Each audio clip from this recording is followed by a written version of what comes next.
We starting off with a little Willie Hutch. Brothers gonna work it out. Now y'all know today is Juneteenth, and people have different feelings about that. And we're gonna tap in to that in just a little bit. But I'm just gonna chill and let the live marinate. Bless, yeah, for sure.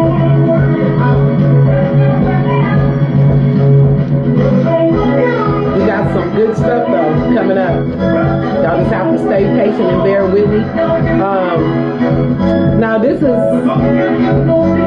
I'm gonna let the song rock a little bit first. It's one of my favorites. You know, may unity be spread between us, and you know, show support, show love, hit like, share the live.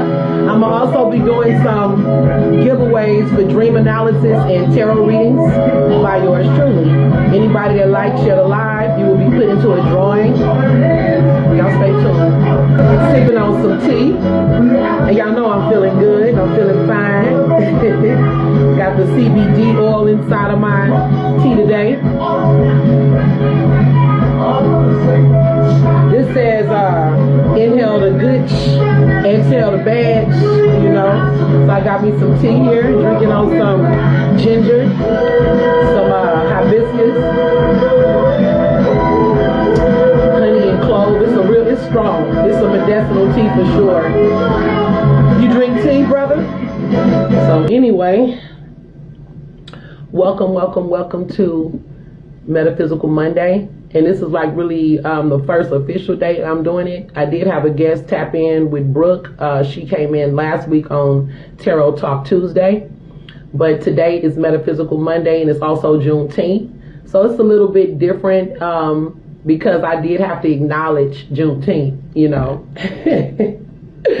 So everybody have different feelings. I don't really know a lot. So anyway, so what do you guys think of Juneteenth? You know, it's interesting because at one time, the way I was taught as a child is that, you know, I just would hear like my mom saying like, you know, oh, it's Juneteenth, you know, we going to a barbecue or for sure. I got you on that. You know, we going to a barbecue or, you know, we're going to celebrate Juneteenth, happy Juneteenth. But I never really knew exactly what that was. You know, as a child, I just be like, oh, okay, another, you know, black holiday. You know, she said it was when we got free, or not just my mom. I can't put all of that on my mom, but just people in general would say that's the day that, you know, black people were freed. And see, then I heard later it was only black people in the South that were freed. Then I heard again that it was only people, everybody else was free except for the people in Texas. So I'm a Texan. I was born in Texas. I was raised in both Texas and the Bay Area. But because I am a Texan, I felt that I needed to tap on Juneteenth, you know, just say a little something about it. And so most of us don't know a lot about Juneteenth. Some of the people that really dug into it, I guess for me, it just wasn't like a, you know, I don't know. I just thought it was another, you know, we have so many holidays. So I just thought it was another one of those things. So I'm going to just read a little bit from my notes because I was trying to understand because I was very confused. They had like 3 different dates here.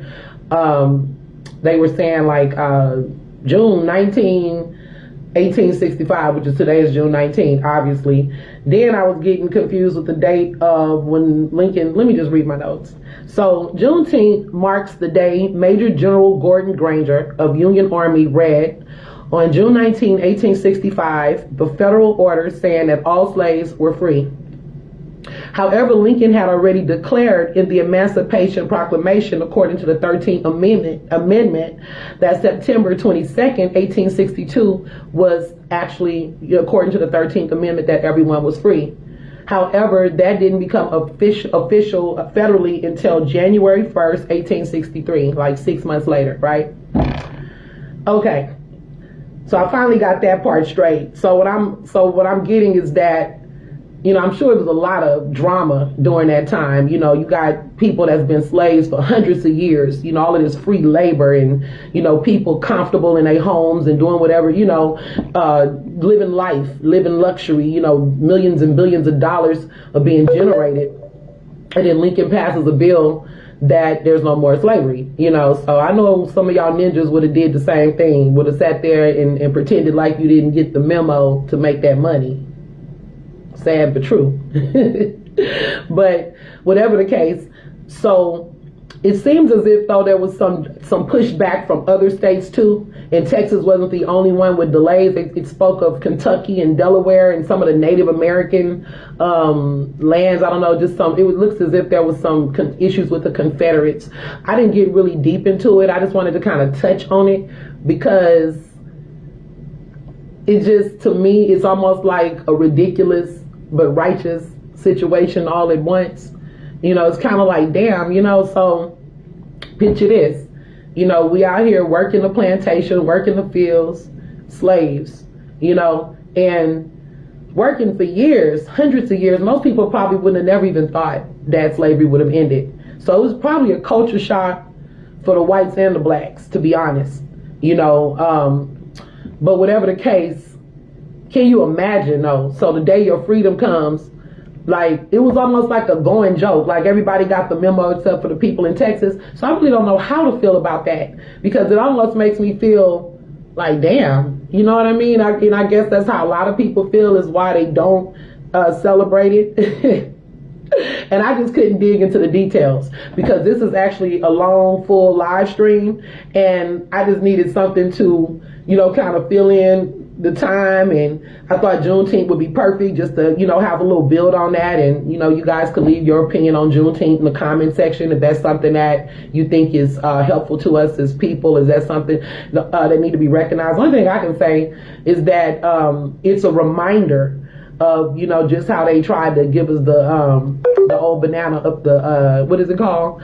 The tailpipe and the banana thing, or if you want to call it like, it's just like, we just got bamboozled, and it just like, it makes me feel stupid, especially the fact that I believe that, I am my ancestors. So, damn, was I one of them ones on the plantation still working and picking cotton in another life, and we didn't get the memo? So, from what I'm understanding, finally, it was a slave that wrote there was some kind of book written about a slave by the name of Annie L. Burton.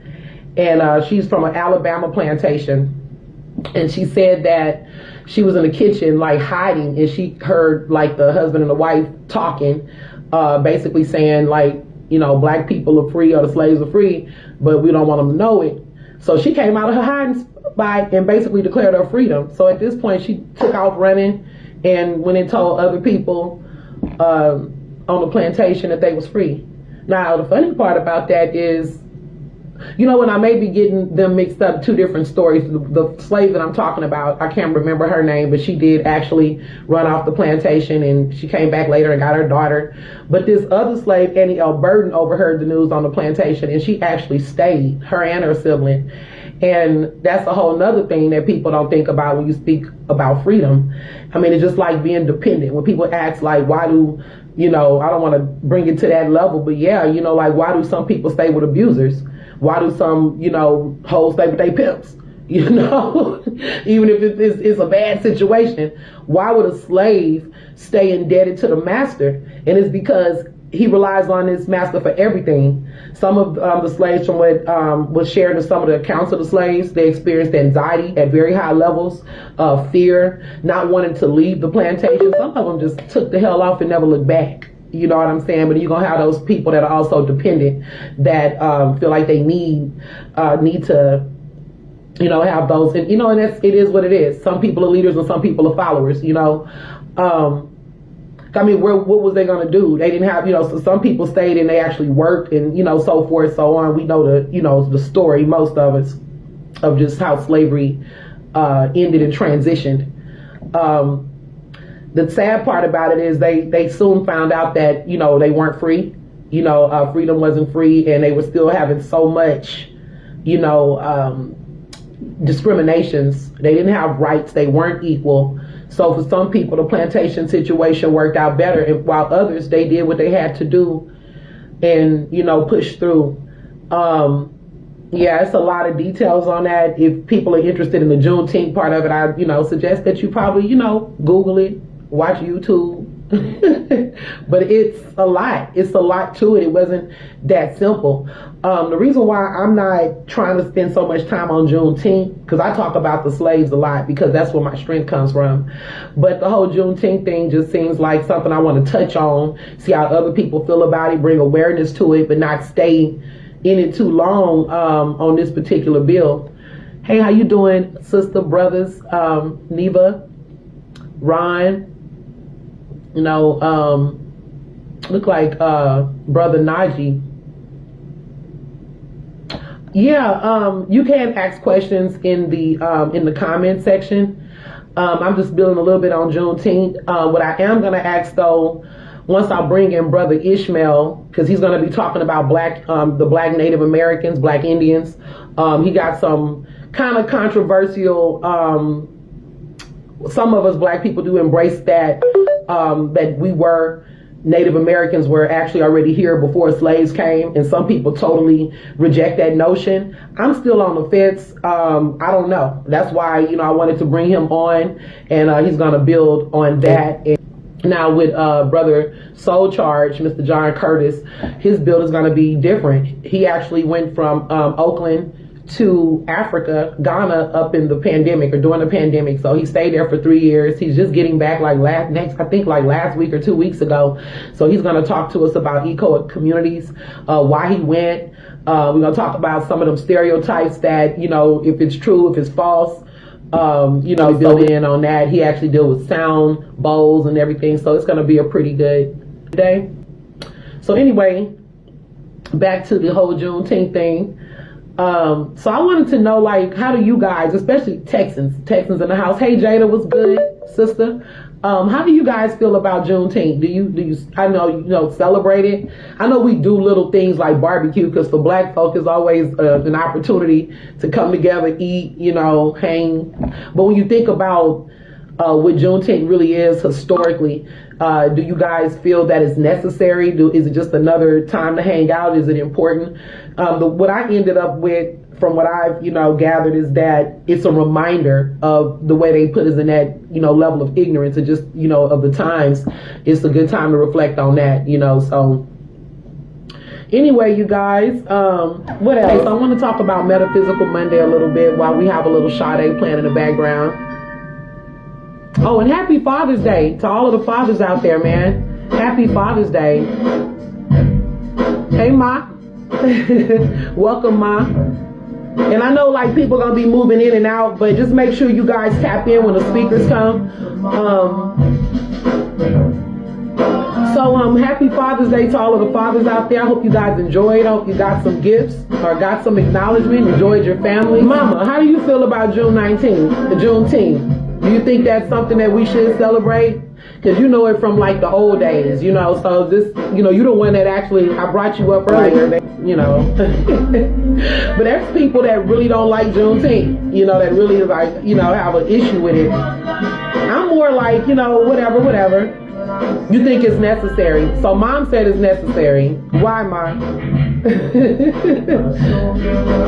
I think it's necessary in the sense that it's a reminder, of how we were bamboozled. And then we must look at that and examine that on all levels.